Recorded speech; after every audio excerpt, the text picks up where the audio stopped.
Bienvenue sur Africa 24 dans cette nouvelle édition du Morning News. Voici les titres de l'actualité. 20 millions de francs CFA de titres obligataires du Cameroun entrent à la Douala Stock Exchange. Une grande première. Ces titres correspondent à l'emprunt obligataire de 200 milliards de francs CFA lancé fin 2018.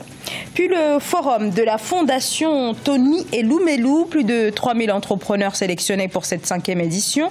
Depuis sa première édition en 2015, le programme a soutenu des milliers d'entrepreneurs et a créé des centaines d'emplois à travers tout le continent. En Afrique, le système de santé est toujours à mi-régime en raison notamment d'investissements publics encore trop faibles. Des voix s'élèvent pour dénoncer les dérives qui en découlent. Nous prendrons la direction du Togo. Mais avant de développer ces titres, l'adoption au Tchad du nouveau projet de code de loi portant code électoral, texte qui fixe les règles générales applicables au recensement électoral, au référendum et aux élections présidentielles, législatives et locales. Son adoption intervient à 2 mois des élections législatives fixées au mois de mai et plusieurs fois repoussées depuis 2015.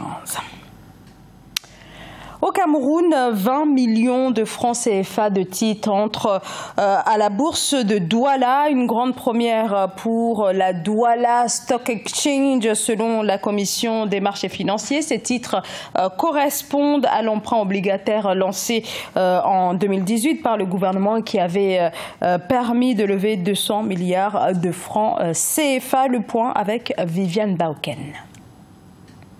Les titres de l'emprunt obligataire 2018 de l'État du Cameroun font leur entrée à la Douala Stock Exchange, la bourse des valeurs du Cameroun. Cette entrée en bourse représente 20 millions de titres obligataires de l'État, une première à la côte de la Douala Stock Exchange. Alors c'est un signal fort et ça va contribuer à revitaliser cette place boursière et peut-être même à lui faire prendre le leadership en Afrique centrale parce qu'on sait qu'il y a comme une lutte de leadership entre les 2 places boursières, celle de Douala et celle de Libreville. Donc c'est quand même un coup assez intéressant, assez important pour cette place boursière. Elle augure de bonnes choses.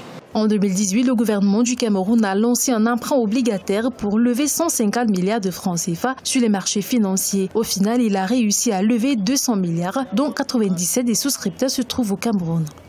Oui, certainement, ils ont trouvé des opportunités parce que c'est des opérateurs économiques. Quand chaque fois un opérateur investit, c'est qu'il y a une opportunité. Et si cela a paru être une opportunité porteuse pour ces 3 institutions financières, bancaires, certainement que les choses sont améliorées en matière de gouvernance. Sur le marché financier, la mise en bourse de ces titres a été conduite par un consortium de banques locales cotés à la Douala Stock Exchange, notamment Afriland First Bank, Ecobank et Société Générale du Cameroun. Et la 5e édition du forum de la Fondation Tony Elumelu s'est poursuivie ce mercredi à Abuja au Nigeria. La Fondation Tony Elumelu, la plus importante philanthropie africaine engagée pour l'autonomisation des entrepreneurs du continent. Et cette année, plus de 3000 entrepreneurs venus des 54 pays d'Afrique ont été sélectionnés pour cette édition qui a rassemblé des investisseurs et des décideurs des 4 coins de la planète. Victoria Sedji nous en dit un peu plus. 2050 entrepreneurs de plus soutenus par les partenaires de la Fondation Tony Elumelu. Le 22 mars, la Fondation avait déjà dévoilé les 1000 entrepreneurs sélectionnés au titre de l'engagement annuel du 5e cycle de son programme d'entrepreneuriat. Les 26 et 27 juillet, tous les 3050 retenus doivent prendre part au plus grand rassemblement d'entrepreneurs en Afrique. Je suis convaincu que ces entrepreneurs de la Fondation Tony Elumelu inspireront une confiance profonde et auront une immense valeur non seulement pour le Nigeria, mais aussi pour tout le continent. La Fondation Tony Elumelu connecte la jeunesse de 54 pays du continent. Depuis son lancement en 2015, le programme mobilise et révèle le potentiel de plusieurs milliers de jeunes Africains. Il ambitionne sur une période de 10 ans de créer au moins 1 million d'emplois et générer plus de 10 milliards de dollars milliards de revenus à l'économie africaine. Beaucoup de PME au bout de 2 ans. Si nous on a réussi à traverser cela, c'est qu'on suppose qu'on est sur une bonne pente et que les perspectives sont bonnes. Quand on crée ICT for Dev, on avait un capital de 1 million, aujourd'hui on en a 40 millions. Donc, je détiens 65% de parts. Nous sommes passés d'un personnel qui était 4, nous sommes autour de 15 personnes qui travaillent aujourd'hui avec un chiffre d'affaires qui a dépassé les 100 000 euros. L'engagement est donc concret et se construit surtout autour d'un ancrage qui se veut technologique via un hub numérique dénommé TEF Connect, réunissant plus de 400 000 utilisateurs. L'autonomisation des femmes est l'une des priorités. En 2019, leur participation a cru de 45%. On en vient à cette collaboration entre des startups sénégalaises et Microsoft. 3 startups au total soutenues par la multinationale informatique américaine via le programme Microsoft for Africa lancé depuis 2013. C'est un reportage d'Elhadjon Ndiaye. Wigo, connu localement sous le nom de Sunubus, et Coin d'Afrique de start-up sénégalaises vont collaborer avec Microsoft à travers son initiative For Africa. Objectif, développer leurs activités dans le cloud Azure. Sunubus, par exemple, est une application de localisation de bus grâce à une analyse prédictive des données fournies par ses utilisateurs. Ainsi, avec les techniques du machine learning, elle donne une situation précise du bus, en plus le temps de parcours. Il faut juste taper le nom Wigo et à partir de l'application, on peut avoir un itinéraire sur son déplacement d'un point A à un point B, que ça peut être un bus, un taxi. En tout cas, ce qu'on essaie de faire, c'est de proposer une multimodalité de services de transport pour accompagner un utilisateur d'un point A à un point B. Également basé à Dakar, Coin Afrique est une application mobile qui a posé ses jalons au Bénin avant de s'établir depuis 2 ans au Sénégal.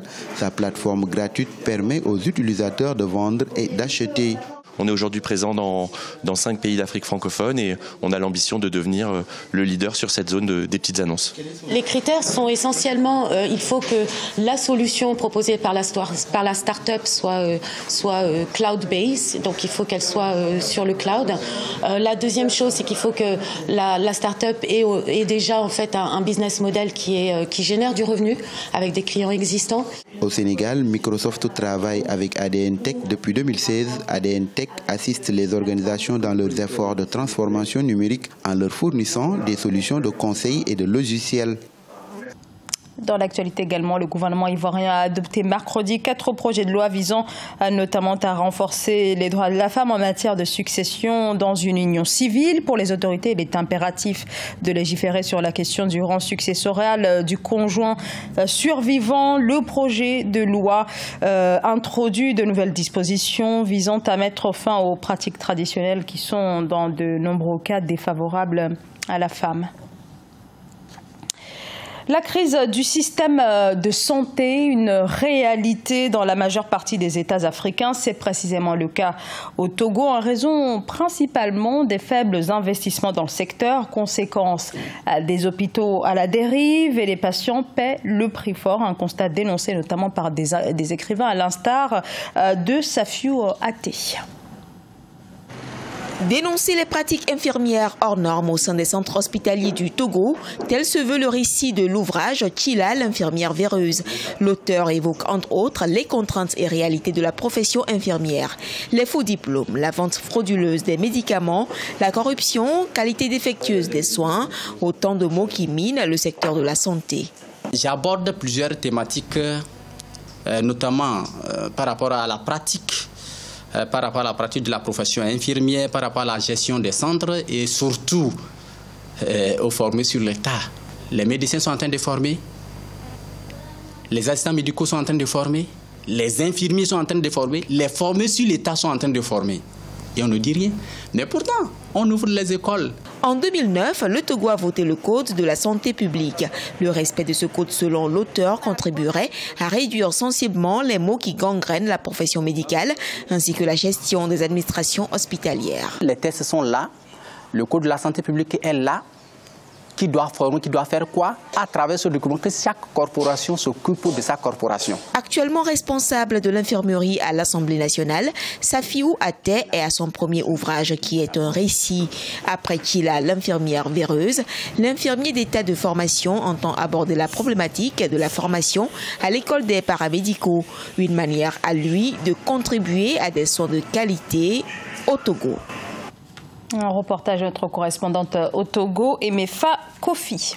Ce journal a été réalisé par l'ensemble de la rédaction. Merci de votre fidélité. Dans un instant, une nouvelle édition de l'actualité sur Africa 24.